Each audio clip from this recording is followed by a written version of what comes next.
Let's get physical, it's Jordan here, back again with this week's update on all the physical releases coming to the Nintendo Switch, the 15th of September until the 19th. Let's see what we've got this week. Trails in the Sky first chapter is releasing this week, and it is a big moment for the Legend of Heroes series.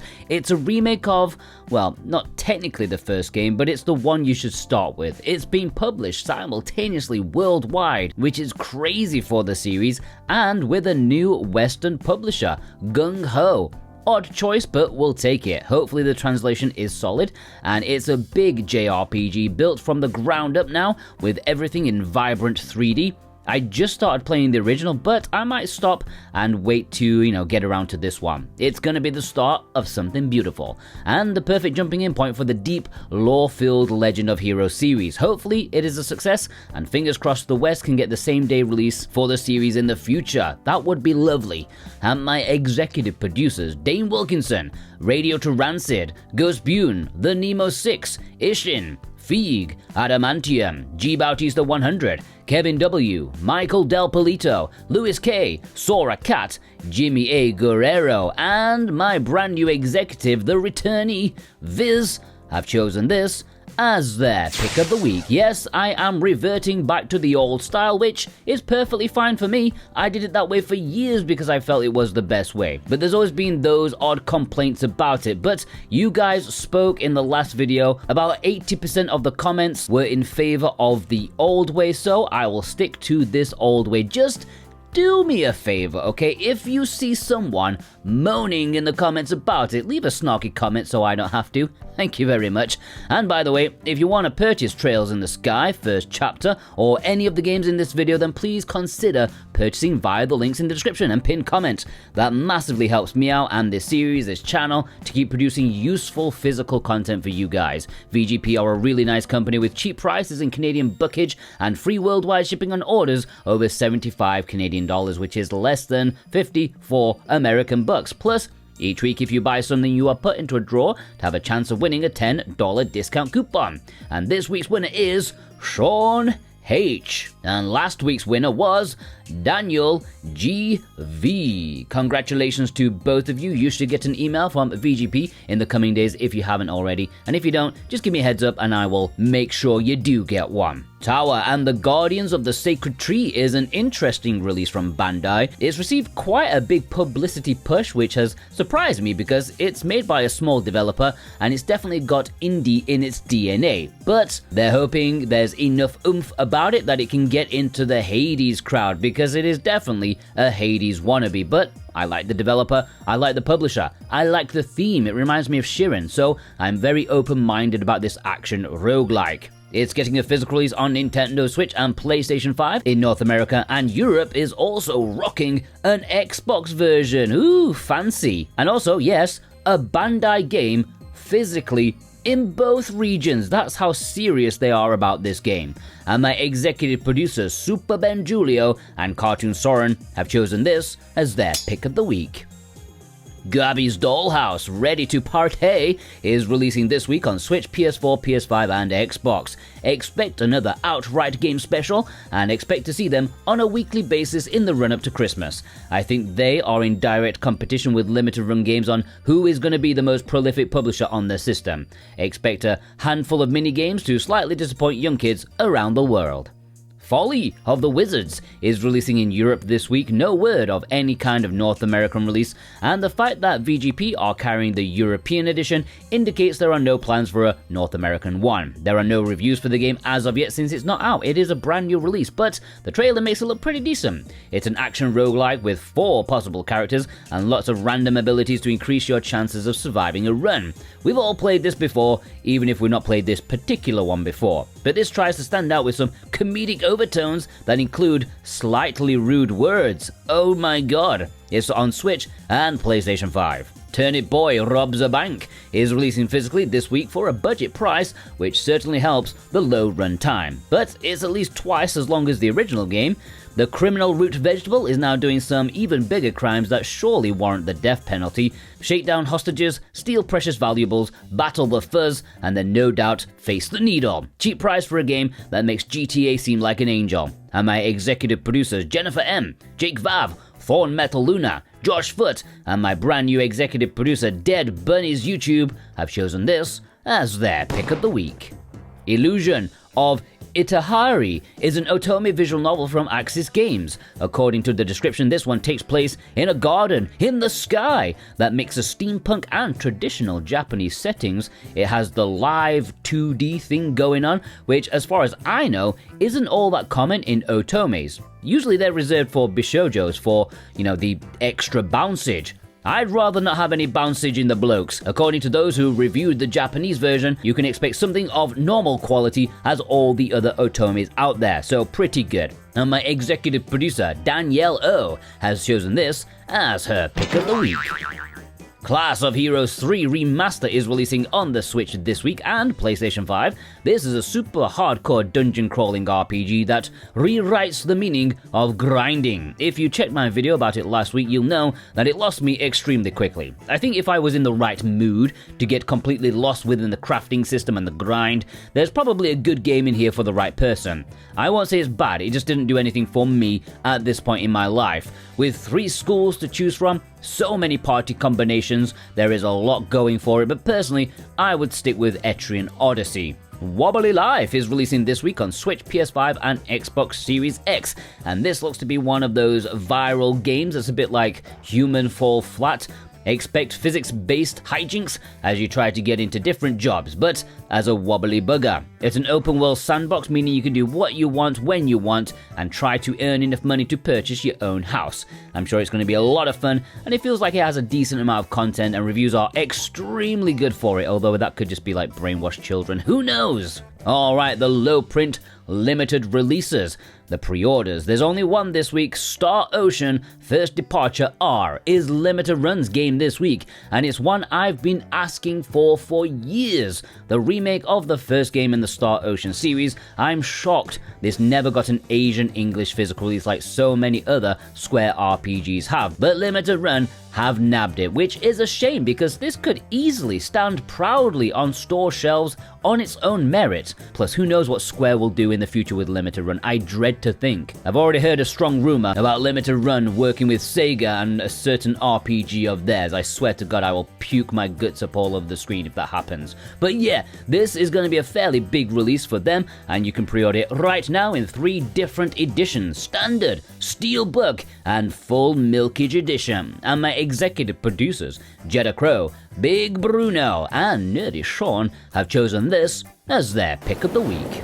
Anyways, let's jump into the import section. Yeah, if you want to pre-order any of these, you can also do so from PlayAsia and get 5% off with my code Jordan2025. Just remember to click the link first, okay? That's how you support me. Astrea 6-Sided Oracles is releasing in Japan this week. It's been out in Asia for a short time already, and I believe Super Rare Games have sent out their European copies to anyone who ordered it. It is a highly regarded RPG thing with dice rolls and stuff. But yeah, here's your 3rd chance of picking up a physical copy. Front Mission 3 Remake should be releasing in Japan this week with English. While I do think this will get a Western physical release of some kind, nothing has been announced as of yet, and I don't think this one was as widely hyped as the other 2, so who knows what or if it's gonna happen.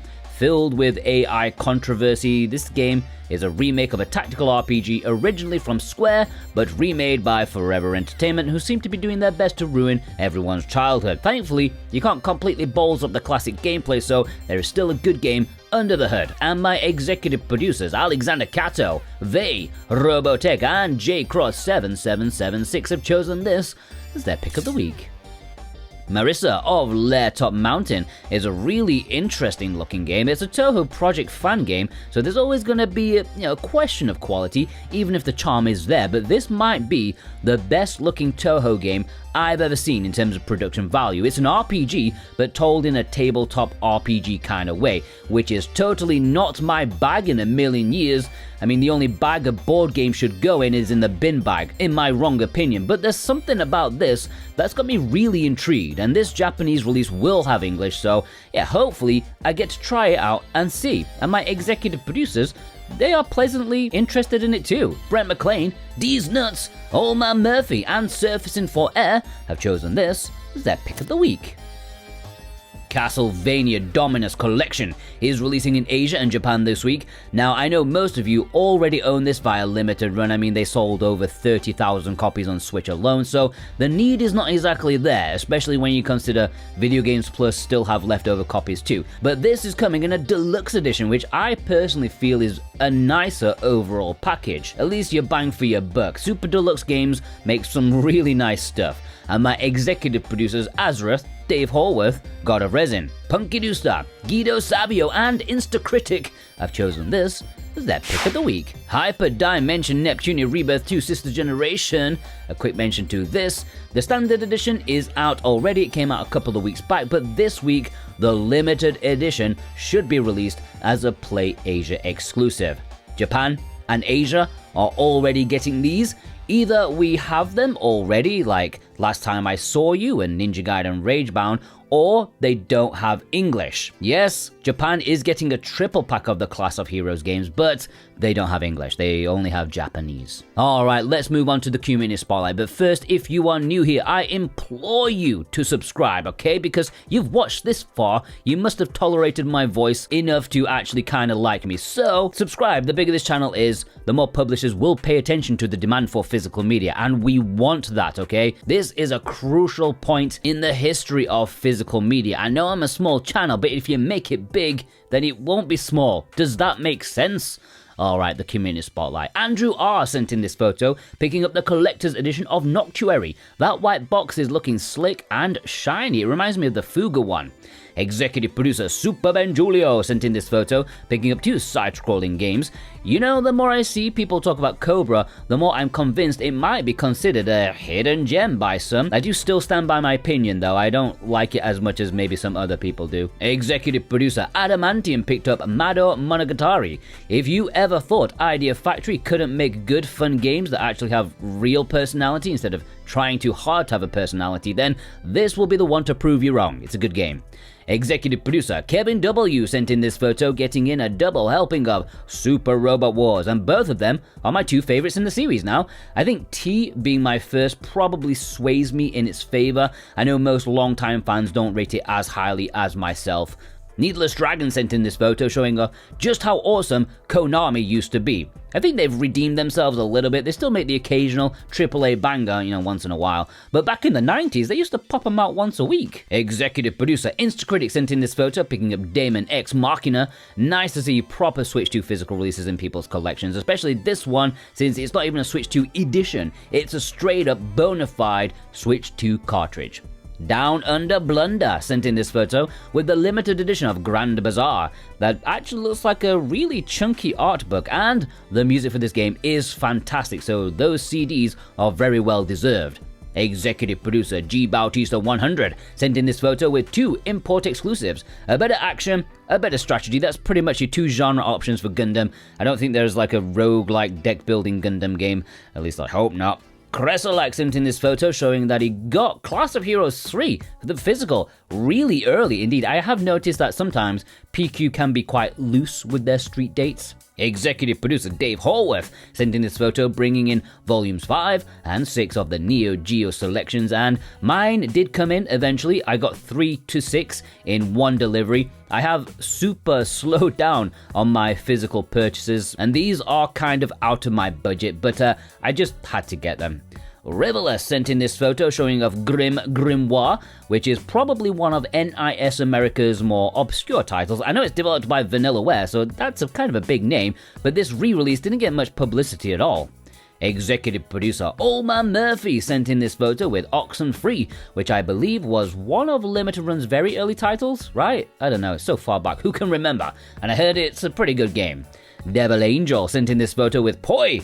Man, remember those days in the Switch's early life when Poi was one of the very, very few 3D platformers that had a physical copy? Executive producer Vei, my man in Japan, picked up these games, including Magical Delicacy, which I'm really surprised hasn't been announced to have a Western physical release. I feel like it would be something Super Rare would have eaten up if they had the chance. Executive producer Feig sent in this photo to show off the new print of Air, which includes English on the cartridge. Of course, if you have the older version, you can just download the English, but still, it's nice to have it on the cart with this new reprint. Executive producer Ghost Bune sent in this photo with the super colorful and gorgeous looking collector's edition of Hollow Live Hanafuda bento box creation thing. I really like that artwork. Executive producer, my brand new one, Dead Bunny's YouTube sent in this photo, also picking up Cobra. See?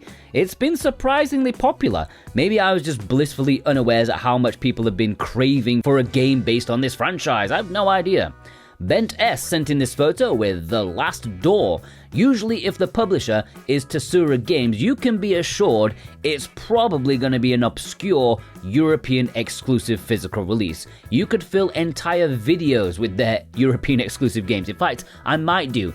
Tsura, do you want to sponsor me? I will do a video about you guys. Executive producer Lewis K sent in this photo, repping the Chocobo's Mystery Dungeon. Love it. If you want to get into the genre, which is normally very unforgiving, well, I advise giving this adorable game a try. Even if you're a veteran, it's still a nice game.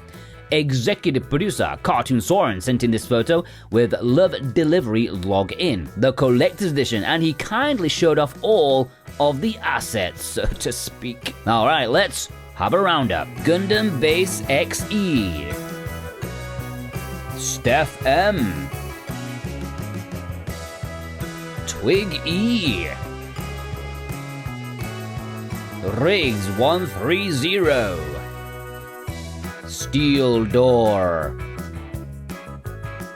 Illogicool,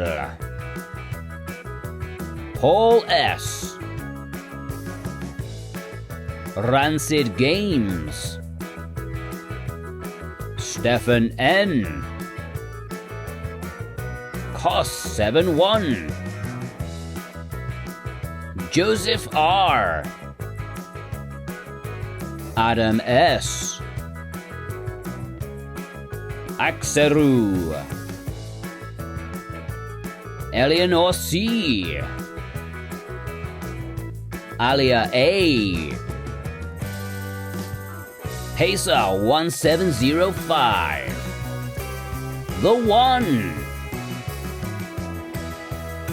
Alright, if you want to send your pictures, the details are on the screen right now. As always, special thanks to my ever-increasing amount of executive producers. Dane Wilkinson, God of Resin, Brent McLean, Alexander Katzo, JCross7776, Punky Newstar, Cartoon Soren, Robotech, Thorn Metal Luna, Vey, Instacritic, Precision Plague, Alex M, Feig, Josh Foot, Ishin, Lewis K, Kevin W, Jennifer M, Super Ben Julio, Double Dave, Husway and Horworth, Wixit, Sora Cat, The Nemo 6, Ghost Bune, G Bautista 100, Rose, Adamantium, Azrath, Jake Vav, D's Nuts, Jeddah Crow, Brotorius, Surfacing for Air, Justin PDC, Vast Neon, Cookie Kid, Radio Tarancid, Danielle O, Switch Effect, Old Man Murphy, Cava Clavacol, Nerdy Sean, Ligma, Michael Del Polito, Big Bruno, Guido Savio, Jimmy A. Guerrero, Max Ty, Viz, and Dead Bunny's YouTube. Plus you, of course, watching right now. If you watched all the way through, please leave me a Star Ocean emoji in honor of Star Ocean. Does that make sense? Probably it does. Go check out some of my other videos. Obviously got a lot up for you guys. And yeah, I hope you all have a fantastic day. Take care.